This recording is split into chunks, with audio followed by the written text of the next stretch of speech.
Hi and welcome to this next video on integration, and on this one we're going to be integrating fractions. So we've got a function on the top, function on the bottom. Now in a previous video, if you remember, we did it in the form we've got f-x over f of x on the top. This one's different. We're not looking at something of that form. We've got two completely separate functions that we are going to have to deal with in our fraction. And the way we're going to do it is we're going to get around this horrible looking fraction by just splitting it out and using partial fractions. This is the main reason why partial fractions is on the spec, to help with integrating, and also pops up within binomial expansion. But let's go for partial fractions here. So standard approach for partial fractions, we've also got a repeated factor to watch out for, so we're going to have to set that up with our repeated factor. And so now we've got to go through the process of finding A, B and C. Now I'm going to go through this fairly quickly because hopefully this is something that you're familiar with, and the focus of this video is the integrating.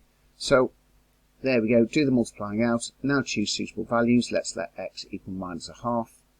That gives us, that one disappears, leaves just the value for B. So we've got B equals minus 2. X equals a third, because that's going to make that one there 0, that one there 0, leaving us with C. There we go, so we've got C equals minus 1. And finally, we've just got to pick another value to use for x. I'm going to use x equals 0, plug that in, and that spits out A equals 3.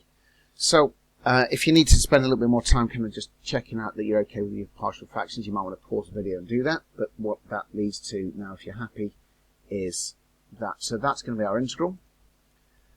And so what I'm going to do now is integrate the three fractions separately. Now the thing to watch out for here is we've got those two that are in the form 1 over ax plus b. I know we haven't got a 1 there, it's just a multiplier that we can just include. So we can see you've got it in red there.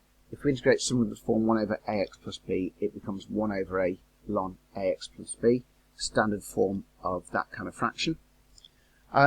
But the one in the middle, what you tend to find is students will, if they spot that these two use a ln, they tend to try and do the same thing to this thing here. But this one, we're not going to use lns at all.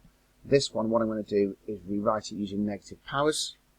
And you can see it's just a standard linear bracket that we're going to have to deal with. So, here we go. Let's go for the integrating. So there's my first one.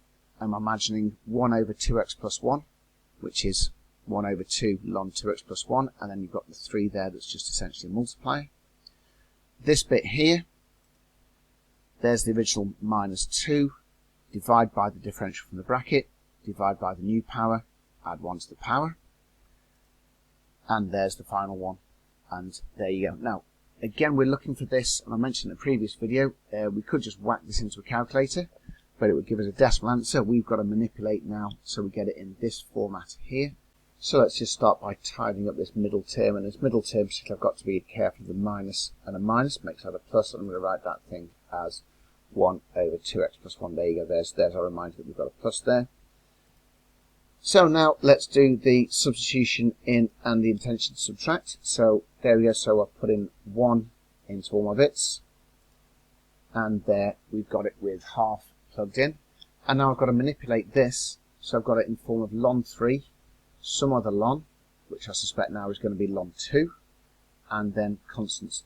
So let's have a look at the form we're given gives us a hint on how to progress. So we're going to get it to these 3 separate bits. Let's just look at that first bit first. The only thing that's ever going to have the ln 3, and it's already just sitting there, is that bit there. Don't need to do anything with that, that's okay. Let's now have a look at, well, the next part, I've got a third here, so let's have a look at the constants. I've got a third there, and I've got a half there, so I've got a third minus a half, which is minus 1/6. And then this bit here, the a ln b, is going to come from, I've got ln 2, and ln half. Now let's just, before we go any further, we've got ln 2, that's fine. Ln half, that one's different, but how can we get that ln half written in ln 2?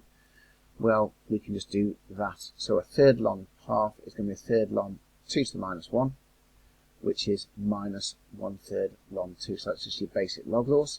So let's put that bit in there. Note, of course, that we had minus 1/3 ln 2, so we've got minus and minus, so we're making that into a plus. There's a lot in here. We've got to be very careful with the signs. So now I've got minus 1/3 ln 2, minus another 3 over 2 ln 2, and then I'm minusing another 1/3 ln 2, so I've got overall minus 13 over 6 ln 2, and there it is in the form that was asked for in the question.